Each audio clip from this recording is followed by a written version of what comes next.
All right, let's talk about something that's an absolute game changer for building modern, scalable systems: event-driven architecture. If you're prepping for a system design interview, getting this right isn't just a bonus, it's pretty much non-negotiable. So let's dive right in. So, have you ever wondered why a system that works just fine with 1,000 users completely falls over and dies when you hit 1,000,000? The simple, direct connections that seemed so smart at first suddenly become this massive, tangled bottleneck. What is going on there? Well, the root of the problem almost every single time is how your services talk to each other. So let's pinpoint exactly what that bottleneck is and why it trips up so many traditional systems. Okay, check this out, because this visual says it all. On the left, you've got the traditional way. Service A makes a direct call to Service B, and then it just waits. They're basically handcuffed together. If Service B is slow, or if it fails, guess what? Service A is stuck. It's toast. Now look at the right. In the event-driven world, Service A just announces, hey, something happened, and then immediately moves on. It has no idea who's listening, and frankly, it doesn't care. That, right there, is the magic of decoupling. This whole shift, from making direct requests to just broadcasting facts, is the absolute heart of event-driven architecture. It's a fundamentally different way for software components to communicate. Let's break down how it actually works. First things first, what even is an event? Well, it's not a command. It's not telling another service, do this. An event is a statement of fact. It's a record that something significant has already happened. Think of it like a news headline, order created, or payment completed. It's just reporting the news. Look, the whole thing is actually pretty simple when you break it down. You've got three main players in this game. First, you have a producer. This is the thing that creates the event. It's the source of the news. Second, you have a broker, which is like a central post office, grabbing these events and routing them. And finally, you have consumers, who are subscribed to the events they care about and are ready to react. Okay, let's put some real names to these rules. The producer, that could be your order service, right when a customer clicks buy. The broker, that's the technology that makes this all possible, something like Kafka or RabbitMQ, acting like the central nervous system for your whole application. And a consumer, that could be a simple notification service, just waiting to hear about an order so it can send out a confirmation email. All right, enough theory. Let's see how this plays out in a real-world e-commerce setup, because this is where you really start to see how elegant and powerful this design can be. Okay, picture this. A customer hits confirm purchase, the order service does its thing, validates the order, and then generates one single event, order created. It fires that event off to the broker, and boom, its job is done.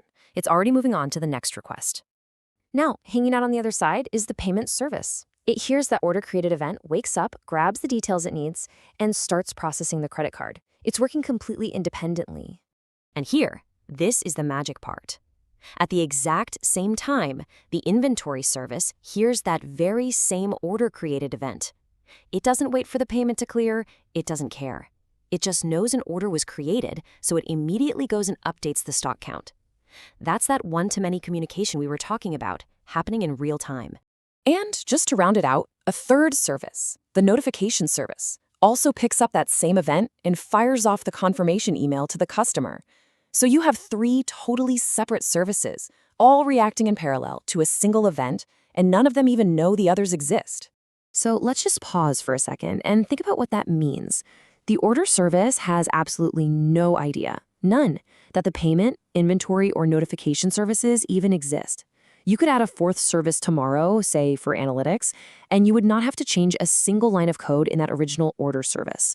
That is what we mean by true decoupling. It's incredibly powerful. Okay, this all sounds pretty amazing, right? And it is. But, and this is a big but, it's not a free lunch. Any senior engineer knows that every architectural decision is a trade-off. So let's get real about both the benefits and the challenges. The upsides are huge, for sure. We've already talked about loose coupling. That directly leads to high scalability. You can add more payment processors without touching the inventory system. You get amazing fault isolation. If the email service goes down, who cares? The orders still get processed, and you open the door to all kinds of powerful, real-time processing. But here's the stuff you absolutely have to mention in an interview. First, event ordering can be tricky. What happens if an order updated event shows up before the order created event? You have to plan for that. Debugging gets way harder because you can't just trace a single request through a dozen log files. You have to handle duplicate events. And you have to embrace something called eventual consistency, which just means your system will be correct eventually, but maybe not in that exact millisecond. This leads us to a super important, kind of nerdy concept called delivery semantics. At most once means you might lose an event, which is usually a no-go. At least once is very common. It means an event might show up more than once. This is why your consumer absolutely has to be im-dopant. That's a fancy word that just means it can safely process the same event over and over without messing things up. Like charging a credit card twice. Yeah, that's bad. Then there's exactly once, which is the dream, but it's really, really hard and expensive to achieve in practice. Okay, we've covered the tech. Now let's get practical. How do you package all this knowledge into a killer answer when that interviewer looks at you and says, "Design me a scalable system"?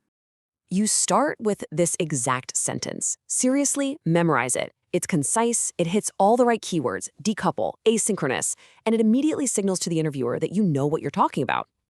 And then you immediately hit them with the why. You follow up by explaining the benefits.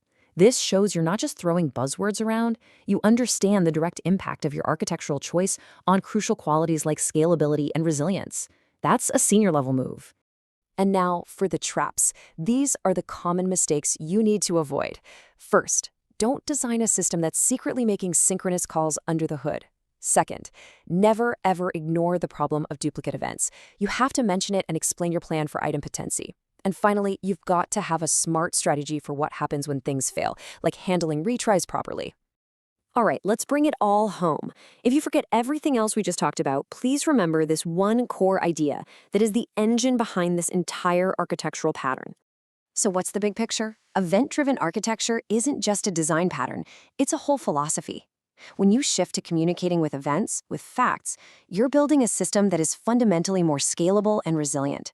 You're creating independent services that can evolve on their own, and you're unlocking real-time capabilities that are just impossible with older designs. And that's the bottom line. It's the thought I want to leave you with. Stop designing systems where components boss each other around with direct calls.